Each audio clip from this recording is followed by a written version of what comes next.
world is beyond cruelty. You've been fighting the Harkonnens for decades. My family's been fighting them for centuries. They were massacred. At what point did you know where you'd find your character? Did you know, because you kind of lose him, we don't know what happens to him in part one. He kind of disappears. I think more than half the people thought that he was gone. Yeah, I thought the same. And Which is a good thing, because then you see how important of a character he is when you see the reaction of, oh my God, he's back, that's fantastic. And then seeing him, you know, there's some time that has passed, you see him, his look is very different, he's lost weight, he's a desert rat, he's somewhat of a criminal now. He plays and he sings songs? Whatever, he's always done that. He's always done that. We just didn't get to see it in the first one. But then he's reunited with Paul, and he's kind of heartbroken before that, and then you see his heart just billow, and then he can get into his warrior status again and experience Paul, witness Paul go through all these amazing things. So, yeah, I think it's when I always pick a part, it's like how big or how small the part is, whatever. Is it an essential part? And I think it's an essential character to his growth. The two of you have had the opportunity to both work with him several times. Can you talk to me about what makes him such an amazing leading man in this film? We were actually just talking about this a few minutes ago. I think what makes him amazing is not only is he doing such a fantastic job at acting this character, but he really, really deserves all the love and respect and power that he's generated because of the way that he's played this character on and off screen, the way that he's led a set, the way that he's led these movies, the way that he's dealt with everything that has happened since these movies have come out, truly, really kind of embeds the fact that he is the perfect person to have played this role. And Paul Atreides is great. Timmy, off camera, respecting the role and respecting these films makes him even greater. And that's why I think I think that's why people have loved this so much, is like he's gone through it very elegantly.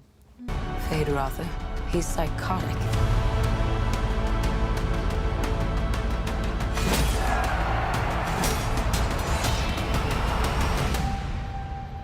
I see possible futures all at once. And in so many futures already. The source material has been with you for over 40 years. And I'd like to know, the 14-year-old boy that read the book, did he have any sort of idea that this would be in his future? Oh no, you cannot predict that. I will have, but I will say that the 14 years old inside me, it's very, as Hans Zimmer told me when we did part one, it's very dangerous to do a project that is linked with childhood dreams, because you can just disappoint yourself. To bring a dream to try to reach that, I will say it's a very strange experience to have done both of those movies in regard of those early images that I had when I read the book in my youth. Some moments are very close to the dream, and that brings a lot of joy to me.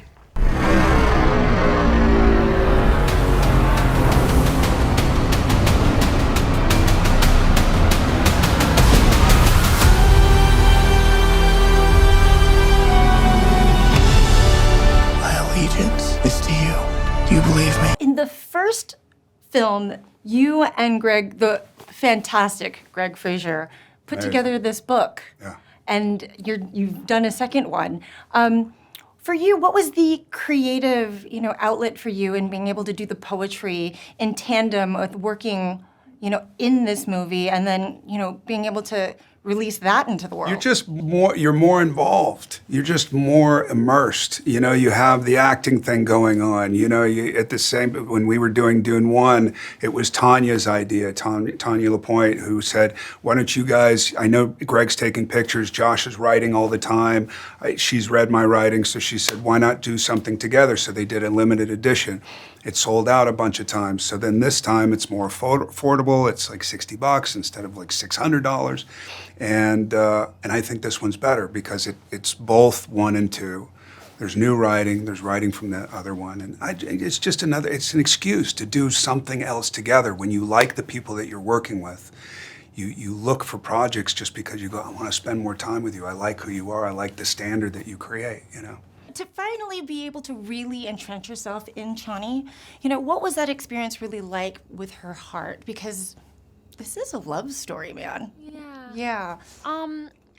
Yeah, I feel, you know, incredibly grateful to be able to come back. I think the first film, I felt like I just got a taste of what it was like, and it was already, I mean, they had already been in production for several months, and I was just kind of a newcomer, just like popping my head, and I literally left right after. But even in those brief moments that I got to spend, I really felt such a joy and a love from everyone on the set. I think Denis was like so welcoming and made me feel like I had been there for months, even though I hadn't. And so obviously I was just excited to come back and spend more time with the character and this incredible cast and everyone, and get to know everybody better, and also just see how these things are made. Because as a fan myself, like when I watched the first film, my head exploded. I was like, oh my God, how did they do this? Was this practical? Where did they shoot? My brain was just spinning, trying to understand how it was made, you know, and wanting to ask questions and being just so curious. So this time around, I got to peek behind the curtain and see how they do it. And I'm thoroughly impressed and blown away by every department, and every hand that touched this was with such care and thoughtfulness. So you just feel like you're a part of something. You feel like you're part of something much bigger than yourself. My 14-year-old today, I'm like I'm so popular with her because I'm sitting in a room with the both of you. Little Women is one of her favorite movies, and then of course Casey Undercover. Thank you Hold guys. it down. Not Euphoria. Yeah, sorry, no, not that one. But thank you guys so much. Lovely to chat to you. Thank you.